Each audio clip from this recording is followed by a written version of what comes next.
Hey, I'm Mariah Carey, and you've arrived at Soundcheck only at Walmart.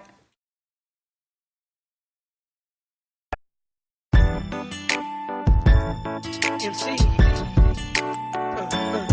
in a place to be. The name of the album is E=MC², which is pretty funny because I failed remedial math and I can barely add. So it's kind of like, you know, a little bit of a joke there and poking fun at myself, but it also has a lot to do with the fact that the last album, The Emancipation of Mimi, would be the E. Emancipation equals, I guess we could explain it by saying like emancipation equals Mariah Carey to the second power. So it's kind of like, you know, it's kind of one of those things I'm having a good time with, but it also really represents just feeling free and making music that makes me happy. Honestly, The Emancipation of Mimi was such a big success, thank God, and it lasted not just 2005 but through 2006, and so it was a record that was really special to me as a songwriter, as a singer, just as a landmark in my career. And I didn't really feel pressure making this new record. I felt like it was a continuation of where I left off after The Emancipation of Mimi, just writing from my heart, just writing things that would make me, you know, really just expressing myself as a songwriter and just having a lot of fun. You know, there are a lot of songs that are really ballads and really kind of more like pull at your heartstrings, for lack of a better way to say it, and then some that are just like party records, you know. So I think it's kind of like something for everybody. There's some kind of more inspirational songs as well, so there's a lot of diversity to the record. I'm excited about it. Well, I first started singing when I was like 4 years old. My mom was a singer. I think it was before I was even 4, because I started singing when I started talking, basically. My mom was an opera singer, but I wasn't really, I loved her voice, but it wasn't really classical music that I gravitated towards. I loved R&B music my whole life. I always loved Stevie Wonder, Michael Jackson, Minnie Riperton. Since I was really little, I always wanted to try and figure out how she could hit those incredible high notes, and so, you know, she's just incredible. Obviously, the influences like Aretha Franklin that everybody's inspired by, you know, all of us who sing R&B music, and anyone from Gladys Knight to so many people. Well, the first time I heard myself on the radio, it was an incredible moment. I was in New York, where I live, and I've lived my whole life basically, and I was in a car, and I was with a friend of mine, and the song came on the radio. It was Vision of Love, my first song, and it was a song, obviously, that I had written, because I write all my songs, and it was just an amazing moment. I've been waiting for that moment my whole life, and I was fortunate that it happened at a really, really young age, and it was an amazing time. I'll never forget it. Well, I started out, you know, really young, like in 7th grade, as a backup singer in the studio. So that's like not really normal, but I learned a lot from being in the studio and being behind the scenes and actually producing, even though I didn't realize that's what I was doing.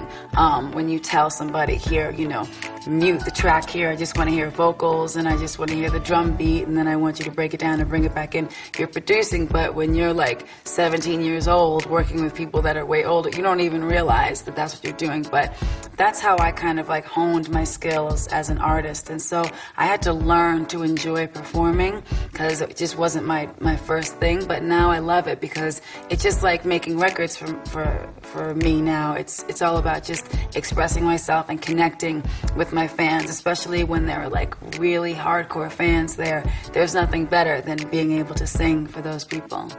Definitely planning on taking this album on tour, probably like around August or September, but like things change really quickly in my life, so you never know exactly when, but it should be cool. I just want to get out there and play the songs for my fans, because my fans are the best and they have stuck by me through thick and thin, and I enjoy being on stage and just being able to relate to them. I definitely still get nervous before I go on stage, really more for TV stuff, because it's live and you can't control it. It's not the same energy as being on stage on tour. That's why I prefer doing like live performances for fans, and rather than like TV shows and stuff, which are cool to do, but it's not the same, because, you know, when you're just singing there for your fans and it's live and it's in the moment, there's nothing like it. You can just riff however you want, especially as a songwriter. It's good for me to be able to sing a song I've done, you know, it feels like a million times before, but I can do it differently every time because I wrote it.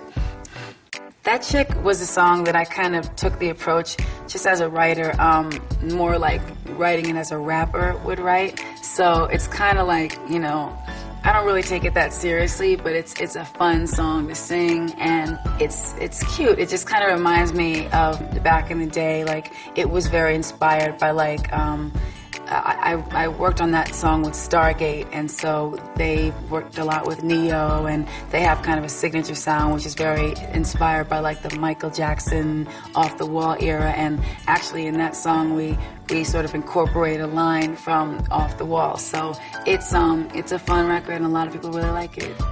Migrate was the first time I ever worked with Danger, and that was really cool. And also T-Pain got involved, and that just took the song to a whole nother level. So I love that song, and a lot of people really love the beat and just love the song itself. So it was a cool experience. Bye Bye is a song that I wrote, and I literally say in the song, like, this is for everybody. This is a song that it does deal with losing someone, and whether that's someone that you love and you can't be around anymore for whatever reasons, or someone who's passed away. And I worked on that song with Stargate and also with John Tay Austin, and so, you know, it's kind of like, you know, we all had our own little personal bits of things that we put into the song, but, you know, when I sang it, I felt like it was really important to make sure to connect and leave it open so everybody could kind of be healed by the song and have their own experience listening to it. I Wish You Well is a song that I wrote the music with James Boyser, and I had a basic outline. Then I wanted to work with my friend Mariah Tatum, who is an amazing singer. She's one of my best friends, and it's very personal to me. And it even starts out with, like, this goes out to you, and you know who you are. But it's a very spiritual song, and I think that it's important for me to write those type of songs because people need to hear them. Like I said, it's very specific to me, but anybody could apply it to their own lives. And it's just about, it's kind of like about freeing yourself, because by forgiving somebody, you free yourself from, like, being in a bad place, you know. So it's something that I felt blessed to be given the ability. Just, you know, writing songs comes from God, so for me it's about giving back and making sure that that comes across, and that people can feel something and maybe learn something that'll help them as a person, because I know there are a lot of gospel songs that have helped me as a person, and I do consider that song to be definitely in the inspirational category. I think that all different, I think it's important for artists to get involved with any type of charity, anything you can do to help give back. I love working with Make-A-Wish Foundation. I love working with, there's so many, like Save the Music. I have my own camp with the Fresh Air Fund. It's called Camp Mariah. It's a career awareness camp for kids from like 13 to 15 and who may, you know, mainly it's kids from the inner cities who don't really have a chance to learn about different careers, so they can go to this camp, and it's 600 kids a year, and basically they can learn that they have options in life other than just what they see on their own block, you know, so it's been very rewarding for me. My fans are like none other. I have really like devoted, amazing fans who have been with me, just stuck by me forever. And then there's always new people who kind of come along, and then, you know, they may listen to a new song that they like, and then they go back and listen to older songs. So it's pretty cool to be able to connect with people of all different races and ages and stuff like that. But my hardcore fans are amazing, and they know that they're like my family to me. I get so much from them. I mean, they say like they thank me for inspiring them, but really they inspire me.